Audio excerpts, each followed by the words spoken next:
Rema hari ini, Yeremia 1 ayat 5. Sebelum aku membentuk engkau dalam rahim ibumu, aku telah mengenal engkau. Dan sebelum engkau keluar dari kandungan, aku telah menguduskan engkau. Aku telah menetapkan engkau menjadi nabi bagi bangsa-bangsa.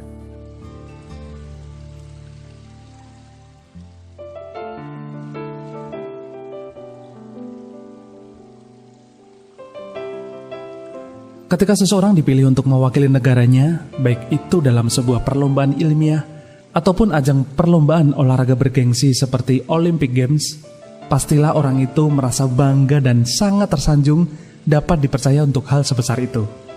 Atau bahkan dalam acara pemilihan pejabat negara misalnya, ketika seseorang ditunjuk dan diangkat menjadi menteri atau bahkan menjadi kepala negara, tentu saja orang tersebut akan merasa sangat terhormat sudah dipercaya untuk mengemban sebuah tugas besar seperti itu.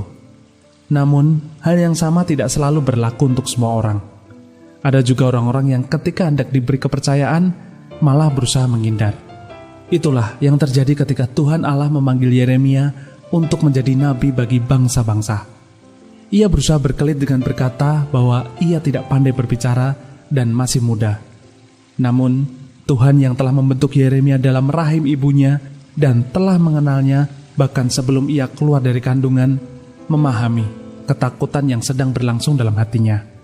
Tuhan pun meneguhkan hatinya dan menjanjikan penyertaannya. Ya, Allah tidak hendak mengutusnya dengan tangan kosong. Selanjutnya, sejarah Alkitab memperlihatkan Yeremia sebagai nabi yang tegas dan berani. Apabila seseorang diberi amanat yang bersifat sementara di dunia saja dapat merasa sebegitu terhormatnya, apalagi dengan tugas yang bersifat kekal. Namun seringkali masih banyak dari anak-anak Tuhan yang masih belum dapat melihat betapa berharganya mandat apostolik dari Tuhan. Ketika kita bisa membuka mata dari hati kita serta memahami betapa berharganya amanat agung ini, maka tentu saja kita tidak akan menyepelekannya. Dengan memiliki pemahaman yang benar, kita pun bisa melaksanakannya dengan segenap hati, atas dasar cinta kita kepada Tuhan dan juga kepada sesama.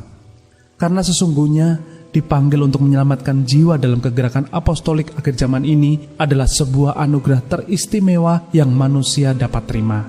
Janganlah takut, sebab Tuhan sudah menyediakan urapan apostolik yang menyertai mandatnya.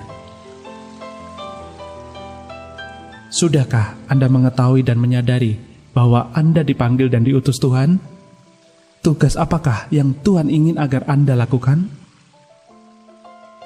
Menurut Anda, mengapa menjadi utusan Tuhan adalah sebuah anugerah istimewa? Bagaimanakah seharusnya respon kita dalam menanggapi mandat ini?